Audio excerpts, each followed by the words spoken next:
Creciendo juntos. Bienvenidos a su programa Creciendo Juntos, un espacio para crecer, para transformar. Hoy con un tema súper interesante: ama, acepta, incluye.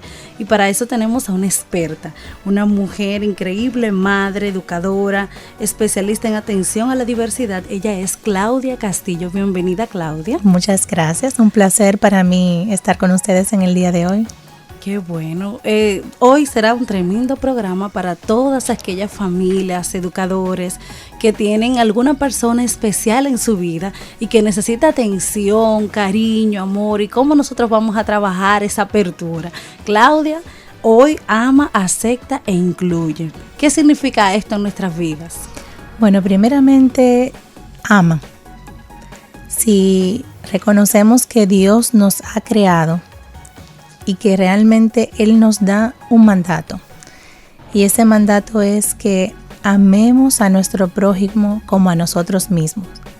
Ahí entendemos la realidad de que no importa en la diversidad, las características individuales que cada uno tengamos, debemos de respetarnos y amarnos.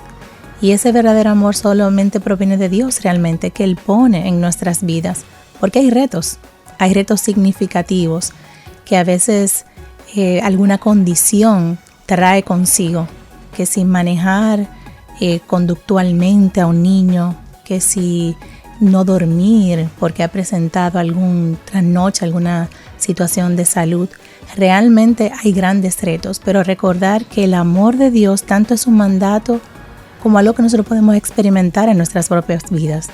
Bueno, ¿y qué tan frecuente es en nuestras familias y especialmente en la sociedad dominicana los casos de niños con necesidades especiales? ¿Qué porcentaje tenemos de familias que viven esa realidad en República Dominicana?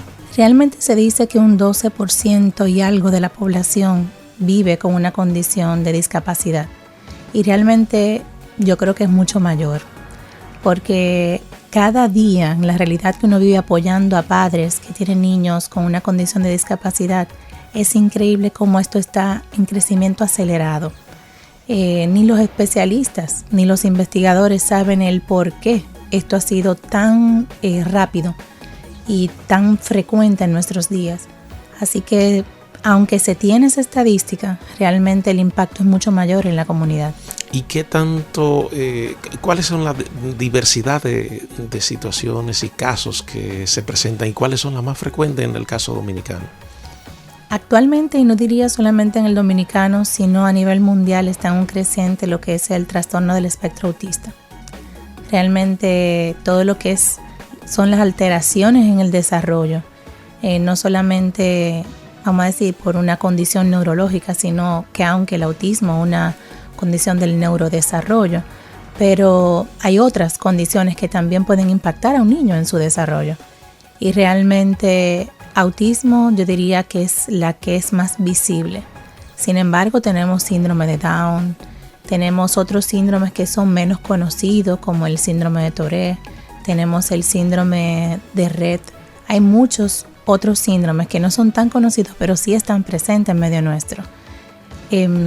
También tenemos la condición de discapacidad intelectual, que son retos cognitivos y a veces pasan desapercibidos. Son niños que quizás aprenden más lento, que se desfasan a nivel académico. Uno ve que van adquiriendo las habilidades de independencia un poquito más lento que los otros niños, pero en realidad también tenemos mucha presencia de discapacidad intelectual y no es vista como tal. Son niños que a veces le dicen, y muy despectivamente, no, ellos no dan para más o no pueden aprender, y lo etiquetan, pero realmente hay apoyos y hay forma de que ellos potencien todas las capacidades que Dios le ha dado.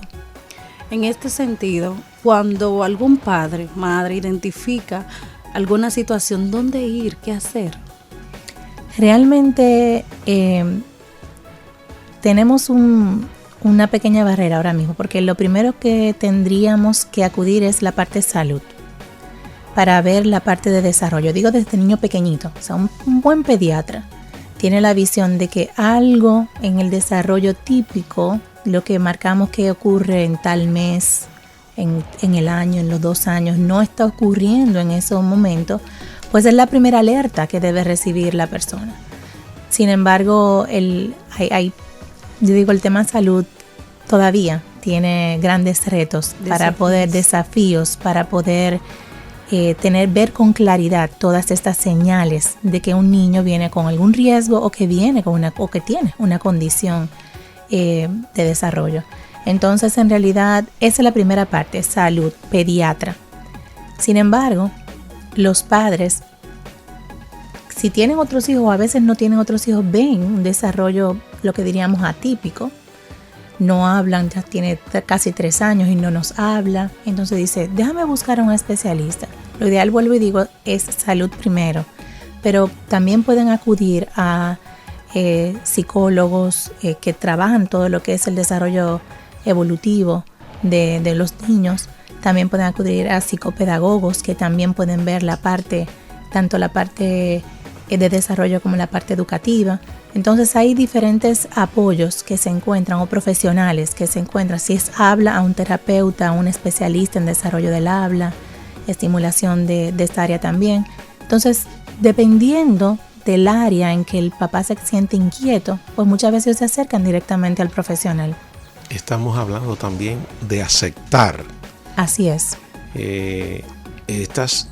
Digamos así, que estas situaciones que son atípicas, como tú has dicho, también traen un conjunto de reacciones sociales, reacciones familiares que tristemente han puesto una muralla para entender y comprender este tipo de dinámica. Así es. Y la primera barrera en ese sentido de aceptación es a veces la misma familia también.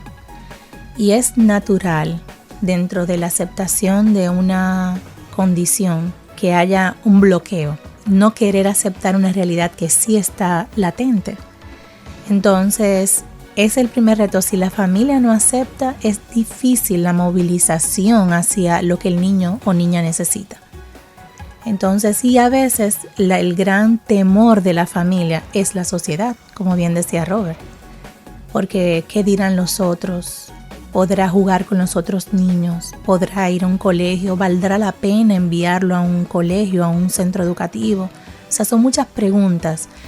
Cuando yo no esté, se preguntan los padres, ¿qué pasará con ese hijo mío o esa hija mía que no puede quizás tener una vida completamente independiente? Sin embargo, para todo eso se trabaja desde temprana edad.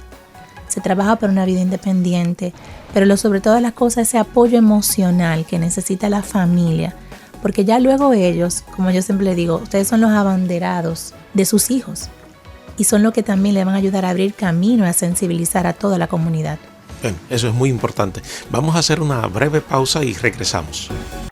Llámanos para informarte y síguenos en las redes sociales. Estamos de vuelta aquí, Aris Lourdes, con Claudia, que nos está acompañando y está hablándonos de todo este tema tan interesantísimo de niños con capacidades diferentes y que tienen necesidades diferentes también que hay que atender.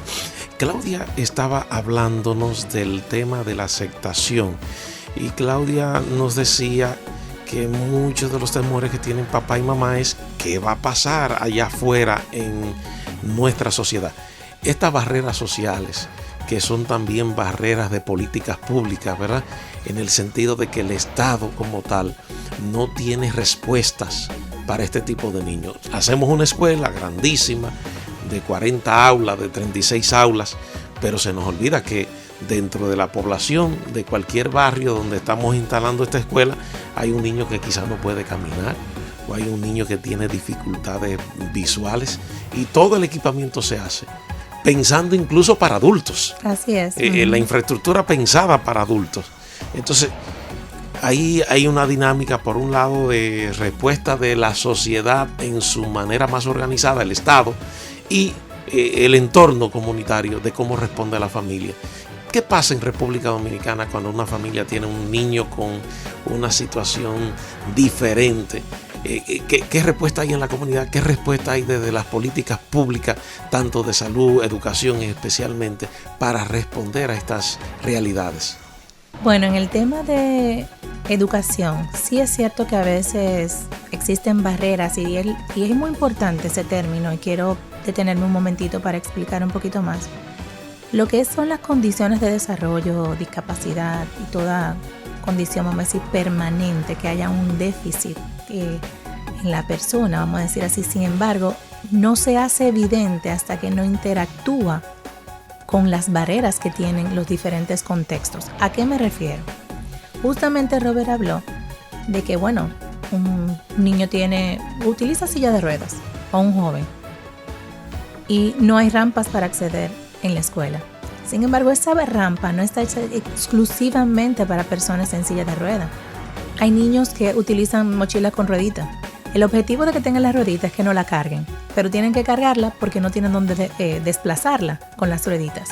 O sea que no es un tema exclusivo para una persona que tenga una condición física motora. Realmente es algo que ayuda, facilita el desenvolvimiento de todos en la comunidad. Y eso es lo que vemos dentro de lo que es el diseño universal de los espacios. Y así mismo se va esto al aula, a los contextos de aprendizaje. Cómo yo enseño para todos, no es dándole un plato diferente, sino es mi enseñanza que aborde a todos. ¿Qué tenemos? Que era la pregunta también que tenía Robert. ¿Qué tenemos en nivel educativo? A nivel educativo se están creando diferentes estrategias. Muchas de ellas ya están instauradas y otras están en proceso de mejora. Se tienen desde, vamos a decir, lo menos inclusivo hasta lo más inclusivo. La realidad es que muchos de los niños, niñas y jóvenes con alguna condición de discapacidad o alguna condición de desarrollo no están en las escuelas. Eso es lo primero. Están siendo invisibles. Y los que están, a veces en el mismo sistema de gestión, no se visualiza. Entonces se está trabajando para todo eso. Pero ¿qué se tiene en estos diferentes contextos? En las escuelas regulares hay dos estrategias que funcionan. Funciona lo que son las aulas de integración o de inclusión educativa, que estas aulas son de educación especial, pero están en centros educativos regulares. Y esto originalmente comenzó con todo lo que eran niños con autismo. Comenzaron a colocar niños con la condición en estos espacios. Claro, estos espacios se han ido transformando. La idea es que el niño o joven entre a esta aula, pero transite hacia una aula regular. O sea, que se haga un proceso de inclusión completo, si podemos decirlo así. También tenemos lo que son los espacios de apoyo a los aprendizajes. ¿Qué pasa con los niños que están en las aulas regulares, pero no cuentan con los apoyos? Apoyos a veces terapéuticos o seguimiento a los docentes en las buenas prácticas que pueden llevar desde las aulas. Todo esto se está desarrollando en lo que son los centros regulares. Claro, no son todos los centros, sino que se va poco a poco cada año ampliando esta cantidad de centros. También se tienen los centros de educación especial, que están pasando por un proceso de transformación y de enriquecimiento de apoyos y recursos, porque los niños con condiciones más múltiples o que se combinan, por ejemplo, sordo-ceguera, necesitan más apoyo, necesitan otros recursos. Entonces tenemos el niño, pero a veces no tenemos todos los recursos que verdaderamente podemos proveerle para que se pueda desarrollar de una manera integral ese niño, esa niña. Entonces esto es, vamos a decir así, a vuelo de pájaro. Pero también tenemos que esto procede, vamos a decir, entre salud y combinado un poquito con educación, lo que es el CAIT, que también es una iniciativa desde gubernamental y provee atención a primera infancia, que es desde los 3 años hasta los 10. O sea que ya después de los 10 hay otras fundaciones que apoyan, que también reciben apoyo del Estado para poder desarrollar sus diferentes actividades. Que en sentido general muchas son respuestas privadas. Sí, privadas, ¿verdad? O familias que sí. Y a muy bajo costo también proveen apoyos. Sí. Tú decías, Claudia, hablando de ya cuando estamos en el aula, el niño con su diversidad, con su condición está en el aula, se le brinda un plato diferente. Pero en estos nuevos modelos que tú has planteado, hay mucho que ha ido de la integración a la inclusión. Cómo los niños, esos pequeñitos que le toca compartir con esa persona especial que está en su aula, luego entonces aprenden esta dinámica de inclusión, de cariño, de amor, de aceptación, y cómo también los educadores y la familia podemos promover esto. Realmente, como tú mencionas, incluso dentro de los modelos que presenté anteriormente, hay integración. ¿Qué diferencia hay entre lo que es integración y verdadera inclusión? Cuando uno ama, cuando uno acepta, uno se mueve hacia lo más normal para este niño. O sea, hay padres que por temor dicen, no, yo quiero una escuela de educación especial. Sin embargo, ese niño, ese joven tiene toda la potencialidad de estar con sus coetáneos, de estar con sus iguales. Entonces, ¿por qué restringirlo? ¿Por qué segregarlo? Y a veces no viene, vamos a decir, de las mismas políticas, sino a veces de la misma familia por temor. Entonces, la inclusión realmente nos debe mover hacia generar espacios donde todos podamos convivir. No es que, bueno, como este niño tiene silla de ruedas, vamos a hacer una rampa exclusivamente para él. O como hay centros que no está mal, pero bueno, crean un ascensor y solamente puede trasladarse en ese ascensor el niño que tiene silla de ruedas. Entonces, no, el ascensor sería para todos, claro está, dándole prioridad a quienes más lo requieren, si puedo decir así. Entonces, convivir con todos es la diversidad y es el modelo que Dios ha creado realmente. Desde los inicios, no todos somos iguales, todos necesitamos algún tipo de apoyo, y es verlo con esa mirada. Es una mirada de que tus fortalezas me fortalecen a mí y aportan a mis debilidades, y así mis fortalezas a ti. Todos tenemos fortalezas y debilidades dadas por Dios. Bueno, señores, vamos a hacer una breve pausa y volvemos en breve.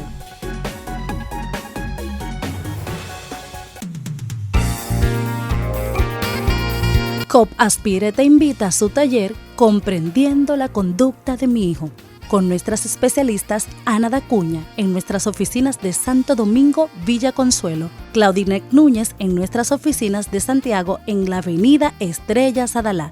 Totalmente gratis, sábado 20 de octubre de 9 a 11 de la mañana. Cupo limitado. Para reservación, llama o escribe vía WhatsApp 809-284-6566. COP Aspire, creciendo juntos.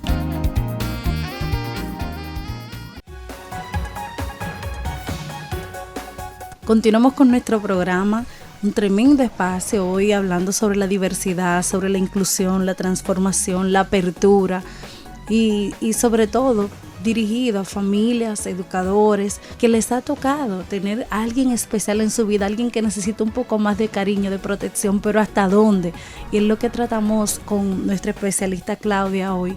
Cómo yo cuido de no hacer una burbuja tan protectora que entonces le quite la capacidad realmente de en el futuro poder desarrollar esas habilidades que son necesarias para cuando ya no estemos. Así es. Por eso es tan importante los contextos inclusivos, o sea, donde todos convivamos y aprendamos juntos. Porque Dios nos ha creado de una manera tan particular de que aprendemos mucho por la imitación. Y si yo veo a un amiguito mío haciendo algo, yo lo imito y naturalmente lo aprendo. Entonces los contextos de inclusión son tan valiosos porque cuando yo agrupo a todos los niños que tienen alguna alteración, vamos a decir a nivel de desarrollo conductual, tienen conductas atípicas para su edad, porque tú tienes un niño de 2 años que es típico que te haga una rabieta, pero un niño de 15 años o un joven de 15 años o de 9, 10 años que te haga una rabieta, la intensidad que te lo hace uno de 2 no es, vamos a decir, típico en su desarrollo, porque ellos van madurando, ellos van creciendo. Pero si ya yo veo que mi amiguito no hace esa rabieta, yo dejo de hacer esa rabieta de una manera natural. Claro, hay veces que necesito apoyo para poder transitar, porque quizá algo me está limitando dentro de esa interacción con el medio en que me encuentro. Por eso este tema de barrera es vital, de que podamos nosotros decir, no es él o ella que tiene el problema, yo puedo derrumbar todo aquello que evite la interacción. Y esto lo vemos muy claro cuando hablamos de discapacidad auditiva.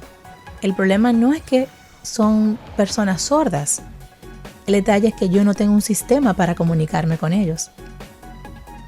Entonces ahí se derrumba la barrera. Exactamente. Si lo vemos así y decimos, bueno, ¿cómo mi medio puede crear formas, capacidades para poder eliminar esas barreras y que no sea la condición lo que me impida, sino los medios que utilizo? Y en el sentido social, ese sentido de colaboración, de cooperación en el grupo para dar respuesta a una necesidad de uno de los integrantes, eso es un valor hermosísimo. Increíble. Así justamente es que incluir nos enriquece. Nos enriquece en todo sentido. Porque yo recuerdo, y voy a hacer una anécdota ahora, un grupo en tercer grado, cuando el Instituto Santa Rosa comenzó a llevar niños a contextos de inclusión. Hace muchos años atrás tocó esta niña, Priscila se llama ella, y la ponen con un grupo de tercer grado, que era donde ella le correspondía.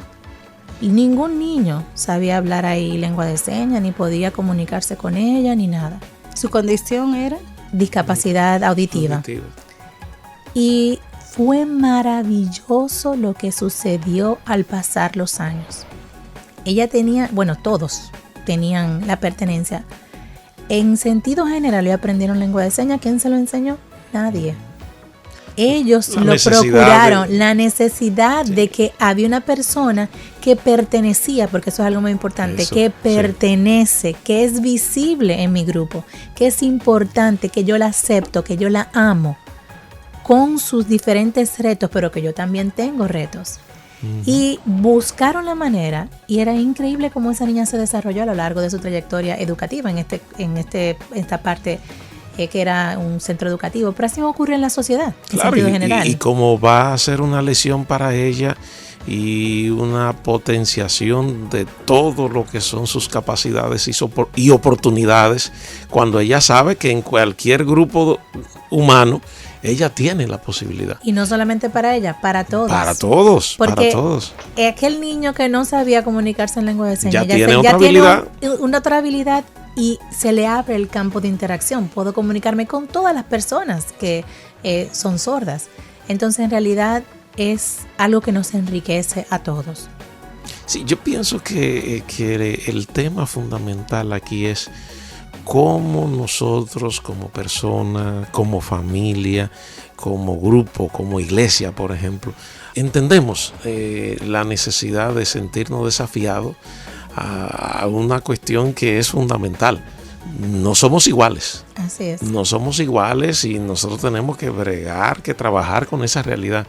Y si no somos iguales, cada uno va a tener necesidades diferentes y cada uno incluso va a requerir que esas necesidades se atiendan de manera diferente para ser satisfechas. Y esa es la realidad, porque en una familia que parezca típica, normal, tus hijos no son iguales. No, para nada. Y no tienen las mismas necesidades. No tienen las mismas habilidades tampoco.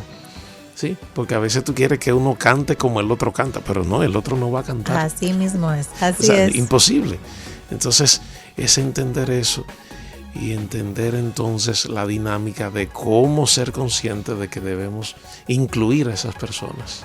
Yo me pregunto, Claudia, porque conozco mucha experiencia de personas con capacidades diferentes. ¿Qué debe hacer la familia para, en vez de tener una respuesta de misericordia, de pena, de ay bendito, tener una respuesta de afirmación, de compromiso, de acompañar a la persona a que realmente sea autónoma dentro de las posibilidades que le brinda su situación particular? ¿Qué debe hacer la persona, la familia, para que eso pase? Bueno, hay varias cosas. Lo primero es asumir que ese niño o esa niña tiene capacidades, porque a veces nosotros mismos lo mutilamos. No, él sí puede, y desde ahí parte todo. Si yo cambio mi chip como padre, como madre, de que sí él puede y vamos a trabajar para que lo logre, esto es lo primero, es la actitud. Lo segundo es identificar cuáles son los apoyos o las ayudas que requiere en ese momento. Porque hay veces, por ejemplo, que un niño no puede abotonarse o subirse un zipper por sí mismo, o vamos a decir, ir al baño por sí solo, y es porque quizás requiere de otras habilidades previas a esta que le estamos pidiendo. Perdóname, un paréntesis ahí. Eso implica que muchas veces yo como papá, yo como mamá, tengo que ir a aprender cómo aprender a trabajar con ese tipo de personas que van a requerir unos pasos previos que el niño que nos parece típico, ¿verdad? Así es, o normal, entre comillas. Es otra cosa que voy a decir, que es educarse, formarse. Porque a veces nuestros hijos que tienen un desarrollo típico aprenden cosas solo, vamos a decir solo, porque la etapa evolutiva así lo va dando. Sin embargo, aquel niño que necesita un apoyo para lograrlo, tengo que saber cómo hacerlo y en qué momento solicitárselo y qué pasos dar para lograrlo, porque si no nos desesperamos y abandonamos, porque él no puede, pero es que en ese momento quizá no está listo. Bueno, señores, aquí estamos terminando, ¿verdad?, con estas recomendaciones que nos ha dado la señora Claudia Castillo. La idea es cómo nosotros abrir nuestros corazones a esa nueva realidad. Nosotros como organización estamos trabajando para impulsar que más colegios cristianos, escuelas, abran sus corazones y maestros que abran sus corazones para saber que estos niños tienen capacidades valiosísimas que pueden aportar a toda la sociedad. Ha sido un tema interesantísimo y espero que haya sido de su agrado y que ustedes puedan aprender mucho de este tema. Hasta un próximo Creciendo Juntos. Hasta luego.